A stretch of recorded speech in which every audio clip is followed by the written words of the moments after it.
Kami masih berdiskusi bersama Sukur Nababan, kemudian Viva Yoga, dan juga Burhanuddin Muhtadi.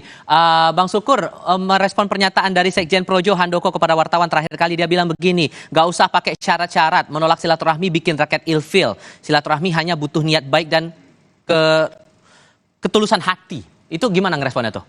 Saya nggak mau ngerespon itu, nggak level saya ngerespon itu. Intinya tadi saya sudah bicara ya, ya untuk apa saya respon ya? Ya apa yang sudah terjadi ya terjadilah. Ya kita sekarang ini bagaimana memperbaiki kerusakan di pemilu 2024 kan gitu. Apapun keputusan MK, ya tulisan Ibu Mega kan jelas. Saya pikir itu adalah tulisan seorang negarawan yang ada di Kompas. Belum pernah lo menulis secara personal loh. Dan pada saat itu sebelum keluar di Kompas, kami di rapat DPP disampaikan dengan penuh kasih dan cinta terhadap bangsa dan negaranya. Ini tidak ada urusan dengan kami sebagai partai apa yang terjadi itu. Nah, tugas kita ini sekarang adalah bagaimana menyelesaikan persoalan-persoalan yang ada. Persoalan-persoalan kerusakan mentalitas ada, Mas Viva, ini kan. Kita lihat, seperti misalnya pada pemilu 2024, Mas. Ini yang paling luar biasa, Prof. Itu rakyat diajarin untuk memilih karena uang. Makanya begitu banyak orang yang tiba-tiba muncul, kekuatan uang itu yang terpilih. Nah, jadi kalau saya katakan pemilih ideologis itu semakin berkurang. Apakah kita ingin rakyat kita ajarkan seperti itu? Demokrasi itu melihat berapa dibayar untuk memilih, bukan lagi melihat figur daripada siapa yang akan dipilih. Itu adalah salah satu kerusakan yang paling fundamental akibat dari pemilu 2024.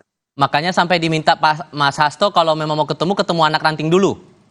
Ya saya pikir ya kalau bicara ke partai ya lukanya itu bukan di elit PD Perjuangan, di saya, di Mas Sekjen. Ya kami bagaimana lah. Tapi yang paling luka itu akan di anak ranting. Bagaimana anak ranting saya membela di 2 periode. Ya 2014, 2019, belum lagi gubernur. Waktu kejadian di gubernur ada yang dipukulin hampir mati masuk rumah sakit. Nah pada sekarang ditinggal. Bagaimana sih? Ini kan manusia, Mas. Nah tentu saja luka itu ada di grassroots, tetapi saya tidak mau digeret bahwa persoalan dengan Pak Jokowi ini adalah persoalan PDI Perjuangan. Saya tidak mau digeser ke sana. Terlalu kecil persoalan yang terjadi 2024 ini adalah persoalan PDI Perjuangan dengan Pak Jokowi. No, itu terlalu kecil.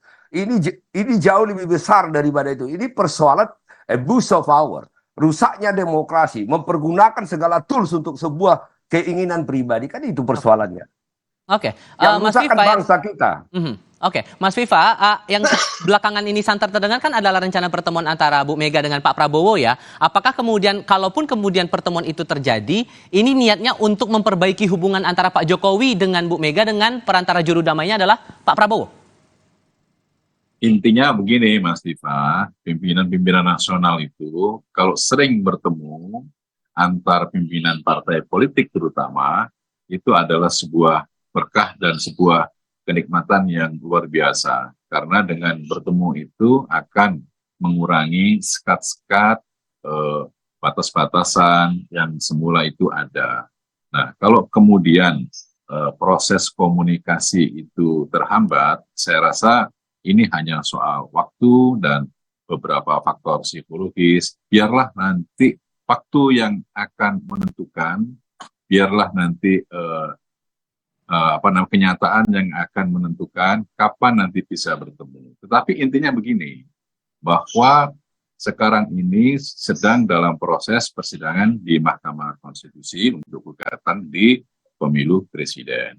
Ya, nanti kita akan melihat sebuah fakta politik berdasarkan kepada keputusan politik, keputusan hukum maksud saya di Mahkamah Konstitusi itu, apakah pada Pilpres ini ada abuse of power, kemudian ada hal-hal yang menyangkut soal pelanggaran fasilitas negara dan lain-lain. Jadi ini bisa saja ya gugatan itu kan apapun gugatan itu bebas saja, tetapi nanti Mahkamah Konstitusi akan menentukan beberapa hal yang akan digugat itu apakah dikabulkan atau tidak. Dan lobby-lobby sejauh ini dari kubu KIM ke PDIP masih tetap lanjut untuk upaya rekonsiliasi itu, Mas Viva? Tidak ada lobby-lobby, kita tetap komunikasi terus dengan seluruh partai politik.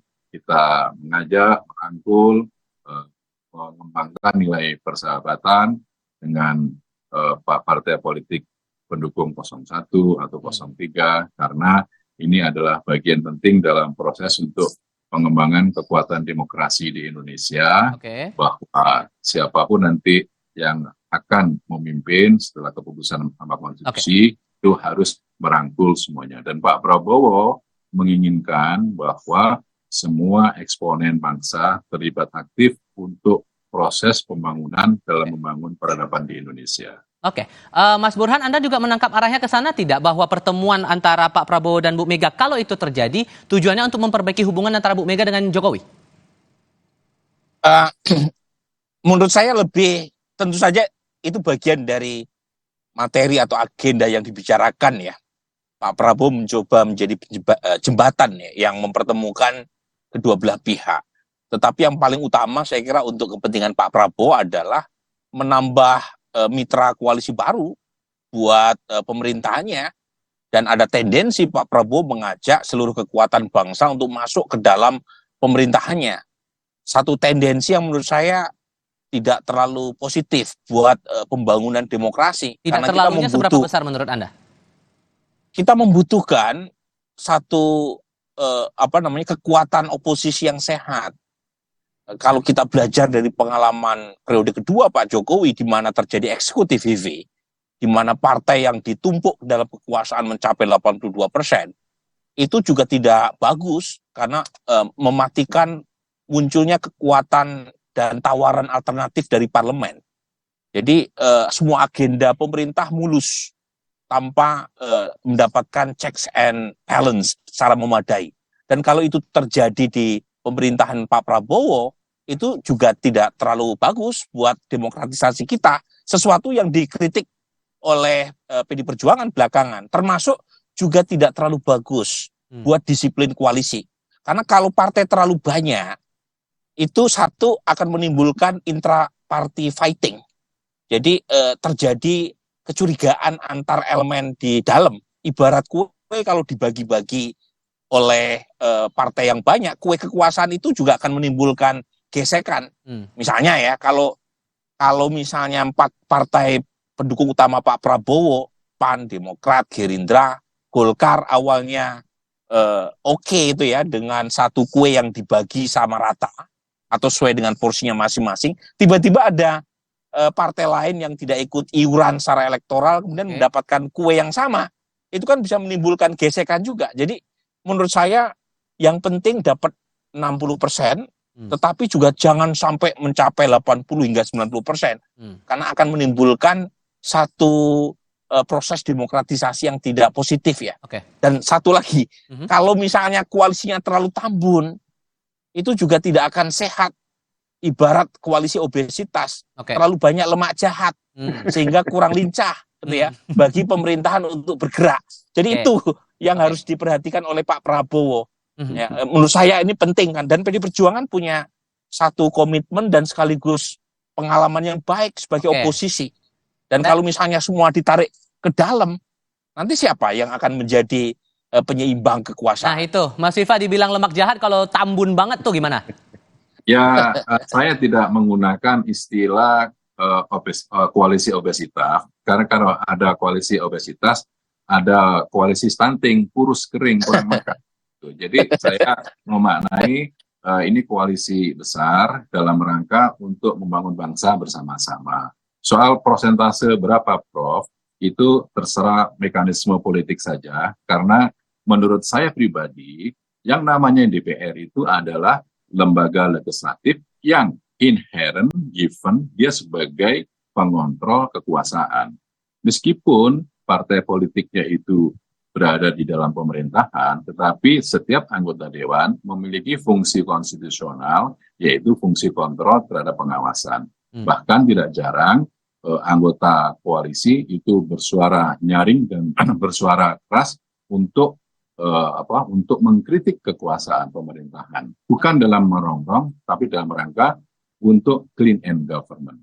Nah, proses seperti itu menjadi bagian penting dalam checks and balances dalam proses demokrasi. Karena begini, proses pemerintahan ini harus dikritik oleh DPR, ditambah dengan kekuatan civil society, ditambah dengan Oke. kekuatan netizen yang tidak tidur 24 jam. Yap.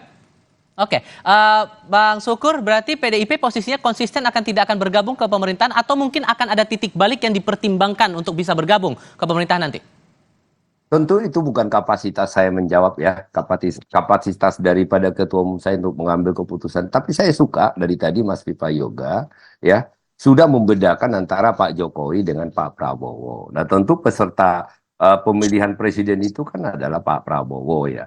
Jadi bagi saya secara pribadi ini ya, Pak Jokowi itu udah bagian dari masa lalu. Ya sudah, kalau kita bagaimana membangun pemerintahan ke depan ya, apapun keputusan MK nanti ke depan itu yang apapun nanti keputusan MK ya, ya itu yang akan kita harus hormati.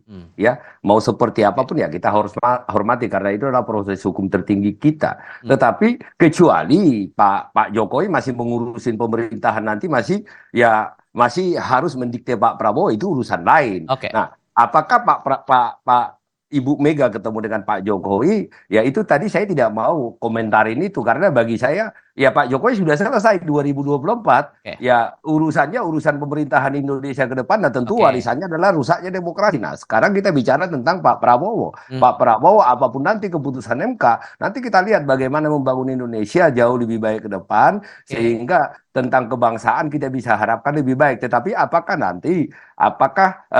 kami akan berkoalisi dengan pemerintahan yang sekarang? Nah tentu itu bukan kapasitas saya untuk memutuskan, tetapi dari pengalaman PDI Perjuangan dan pengalaman saya sebagai kader, ya biasanya kami tidak pernah numpang di tengah jalan. Ya, oke. Kami tahu diri jika kami udah berseberangan, kami punya cara dan kami tidak diputuskan oleh rakyat, kami menghormati itu, kami setia di belakang untuk menyeimbangkan dan mengingatkan pemerintahan ke depan. Begitu. Oke, Mas Burhan, singkat saja. Kalau kemudian pertemuan antara Pak Prabowo dengan Bu Mega jadi ini, apakah ada kemungkinan Pak Prabowo akan meninggalkan Jokowi?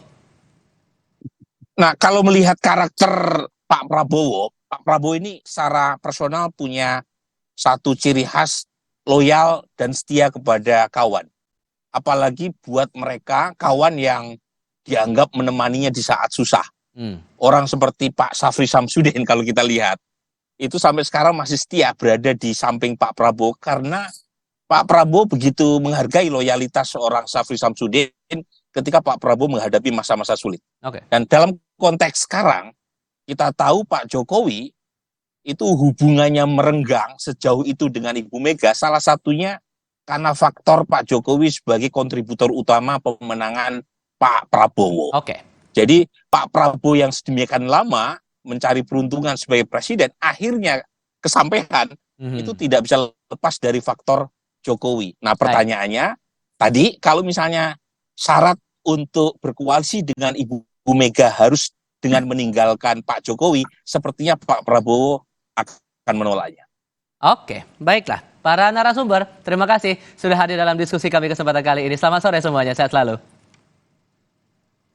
Informasi berikutnya usai jeda, jelang arus balik lebaran kawasan Malioboro, Yogyakarta masih dipadati wisatawan sepanjang hari Sabtu ini. Kami segera kembali.